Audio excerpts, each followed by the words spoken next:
A série Os Pioneiros da Transamazônica continua em Altamira, onde conversamos agora com Dino Barilli.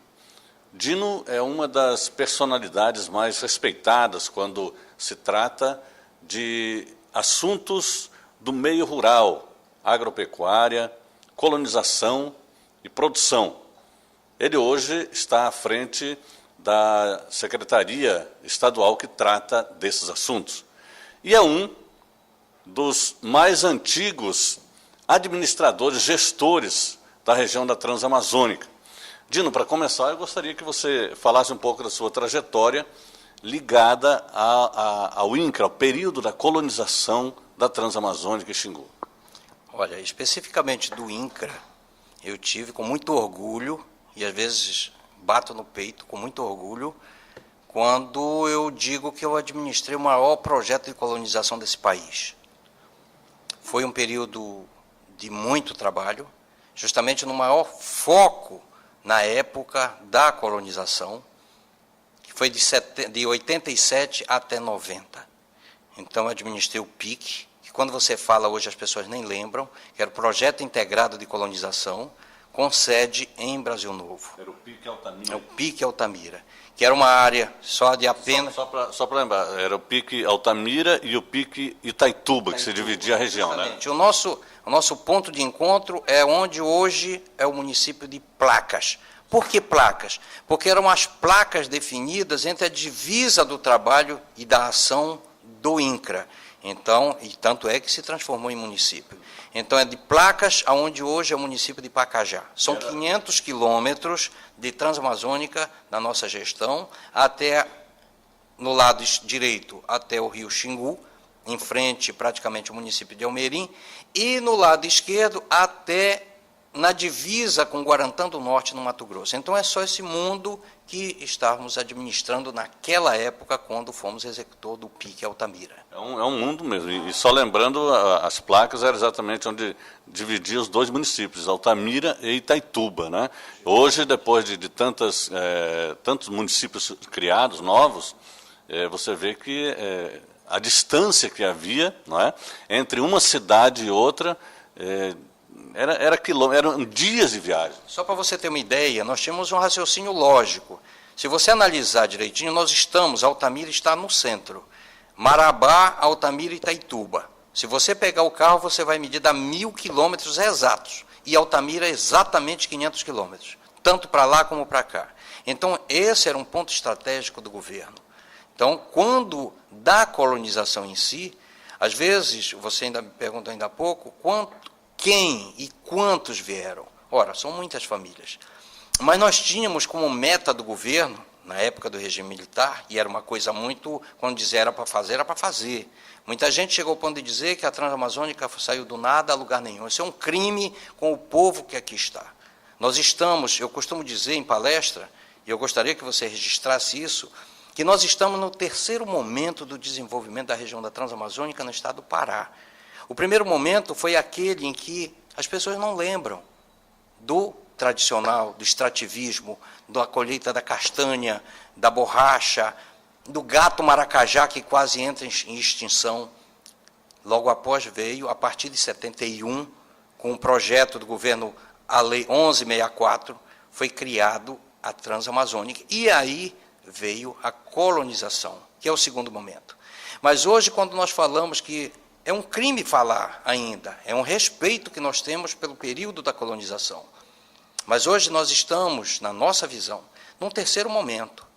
Por que o terceiro momento? Porque se nós estamos hoje com um recorde, é um grande trabalho nosso, quando eu digo nosso, é do setor produtivo, é Emater, é CEPLAC, é o próprio INCRA, todos os órgãos do governo do Estado, do governo federal, quanto ao trabalho desenvolvido. Nós somos hoje o maior produtor de cacau do país, no que se refere à produtividade. E, graças a Deus, esse ano nós devemos bater o recorde, nós vamos fechar as 100.000 toneladas de cacau na Transamazônica. Ora, se nós somos o maior produtor de cacau do país, em relação à produtividade, nós estamos neste percurso aqui, com o maior rebanho bovino do estado do Pará. Nós não podemos ser considerados só colono. Nós somos os maiores produtores e trabalhadores do Estado do Pará. E isso que é importante, a gente tem que levar essa mensagem para que isso sirva de incentivo não só para o governo do Estado, mas para o governo federal também, da importância da região da Transamazônica e do Xingu. Qual era o cenário que vivia o PIC Altamira quando você assumiu? Olha, o problema era, na realidade, fazer os assentamentos.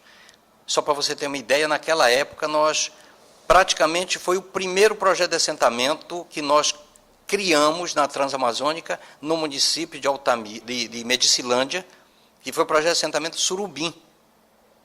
Ficou na história, porque foi onde nós fizemos o remanejamento, se não me falha a memória, 513 famílias da área indígena, do 75 até o 140, para o lado direito da Transamazônica, no sentido Altamira e Itaituba.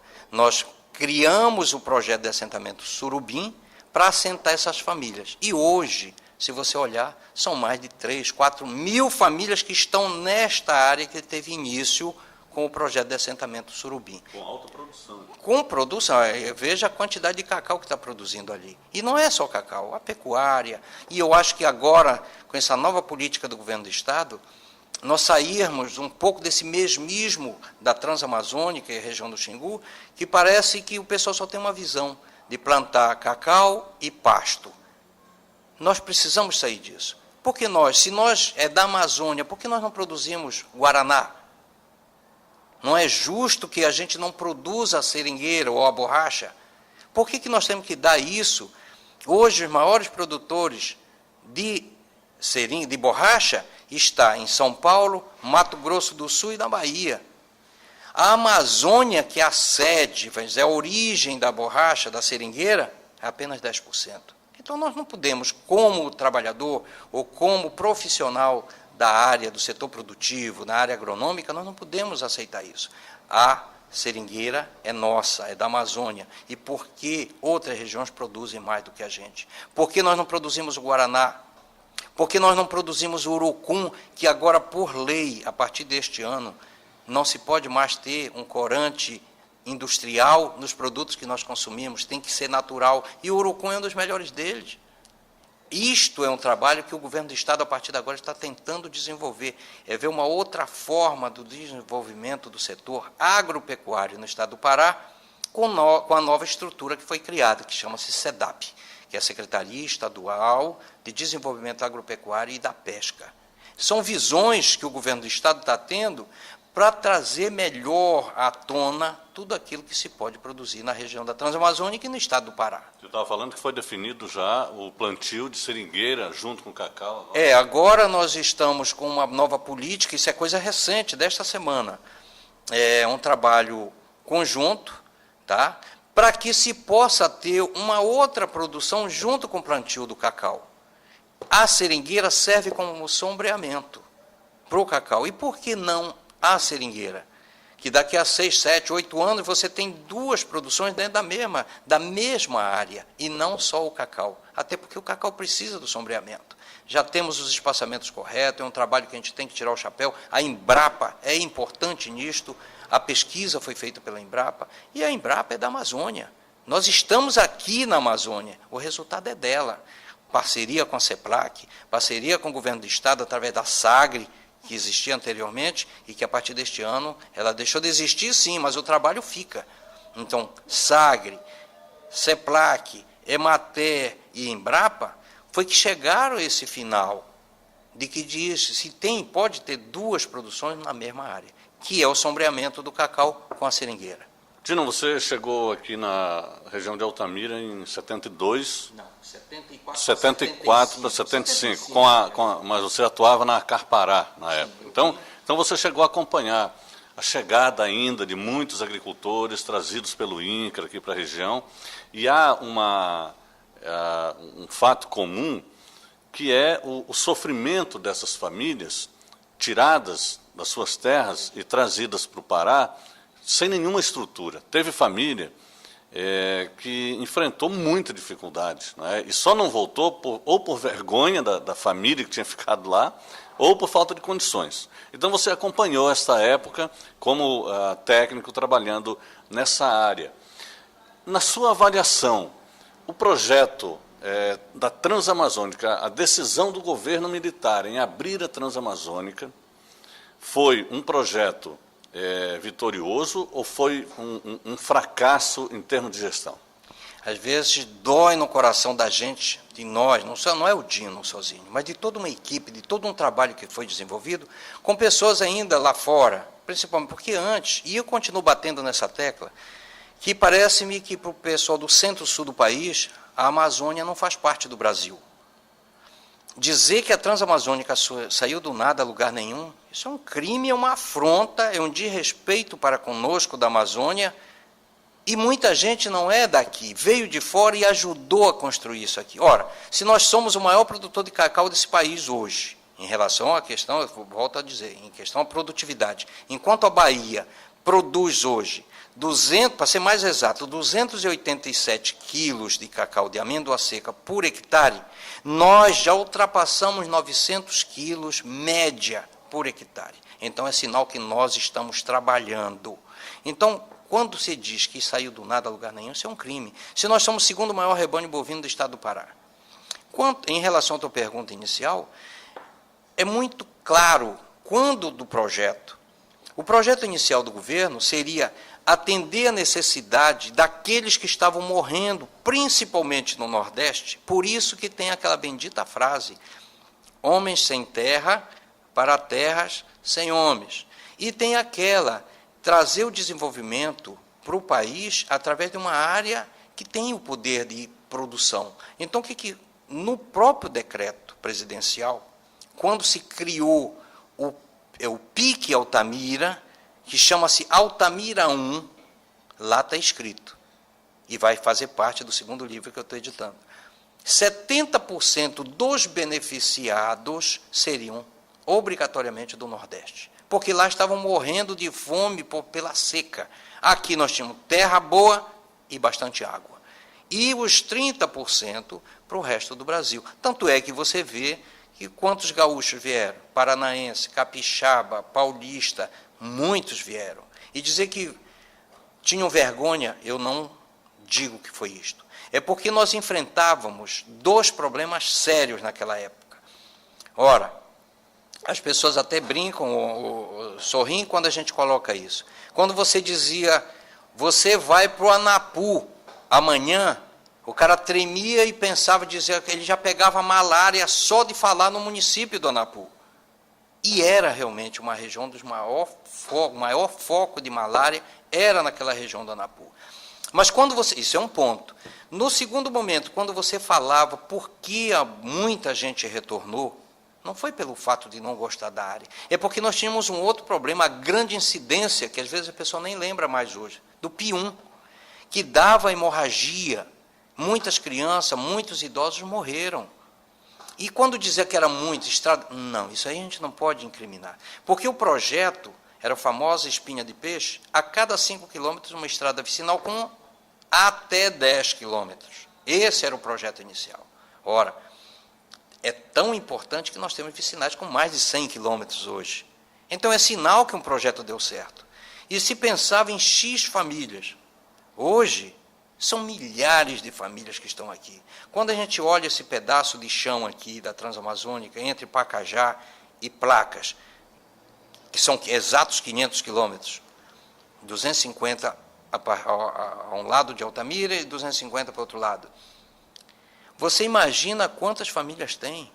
Quantas pessoas, quantos brasileiros? É mais de 1,5 milhão de pessoas, de brasileiros que estão aqui produzindo, trabalhando. Nós somos eu costumo dizer que as pessoas, nas palestras que a gente dá lá fora, na própria universidade, quando nos convidam, de que nós estamos no paraíso e as pessoas ainda não perceberam.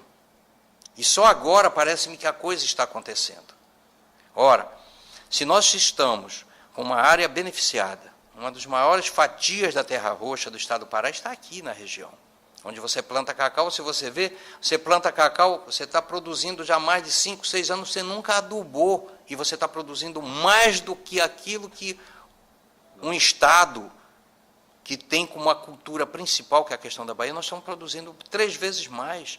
Imagina isto aqui quando cair a ficha aos produtores, que muitos já estão fazendo, já está acontecendo, com a adubação dessas áreas que já foram implantadas com cacau. Então, você vai dobrar a produtividade. Nós temos produtores aqui na região de Medicilândia, Brasil Novo, Uruará, que já ultrapassaram 2.000 quilos por hectare. Então, isso aqui é sinal de trabalho. No geral, Dino, o projeto em si, na sua visão, qual é o futuro da Transamazônica? Olha, eu quando estive na coordenação, como secretário executivo do consórcio Belo Monte, foi publicado, nós colocamos isso no papel. Se nós estamos batendo o recorde este ano, e eu solicitei isso há 2 anos atrás, que fosse instalada uma grande indústria de beneficiamento de cacau na Transamazônica, de preferência em Medicilândia, que é a sede do cacau, é o município do cacau. Muita gente achou muito difícil, porque para se montar uma grande estrutura, você tem que ter produção. Ora, se nós estamos batendo o recorde esse ano, nós vamos ultrapassar as 100.000 toneladas de cacau. E que é o que se precisa para a instalação de uma grande indústria. Por que se perdeu tempo? Por que não se instalou? Porque no mínimo 2 anos para você instalar uma grande indústria dessa, para o cacau já sair beneficiado daqui. Nós estamos, e aí é que está a importância, em função da pergunta sua. Nós estamos num momento da saída para exportação através desse corpo da Amazônia, que a partir daqui, da Transamazônica, nós temos o melhor porto que está sendo instalado em Santarém. Dali nós saímos para fora do Amazonas, que tu pode ir para a Europa, para os Estados Unidos, para onde você quiser. É diferente de você levar o teu produto daqui para São Paulo, retornar, voltar pela costa brasileira para você ir para a Europa, você ganha 6 dias de viagem. Essa questão modal é interessante, e aí a importância da Transamazônica. Quando a gente fala de que nós estamos no centro da produção e nós precisamos trazer, eu estou te falando de uma das reivindicações que nós fizemos como secretário executivo naquela época. A segunda questão, por que nós não trazemos para cá uma grande ou uma indústria de montagem automobilística para Altamira? Como é que isso acontece? Se nós estamos com o básico, que é a produção de energia hoje em Tucuruí, amanhã Belo Monte e depois de amanhã Tapajós, por que nós temos que levar energia lá para o centro-sul do país para a produção na área automobilística, da montagem automobilística, se nós temos condição de fazer aqui, se a energia está aqui onde nós produzimos, por que não beneficiar o Estado do Pará? Então, isso é uma guerra, é uma briga que nós vamos ter que comprar a partir de agora. Se nós temos o básico, que é energia. Ora, nós temos Tucuruí. Amanhã nós teremos 11.000 mega em Altamira. Tem região da Transamazônica aqui, a partir de Belo Monte. E depois de amanhã nós teremos Tapajós, nas 5 usinas hidrelétricas, com 10.000 megas. Então, nós estaremos produzindo mais de 30%, 40% da energia que o Brasil precisa. E por que as indústrias só ficam para lá? E aí é que vai aquela questão que nós colocamos ainda há pouco. O povo brasileiro tem que entender que a Amazônia faz parte do Brasil. A Amazônia é nossa.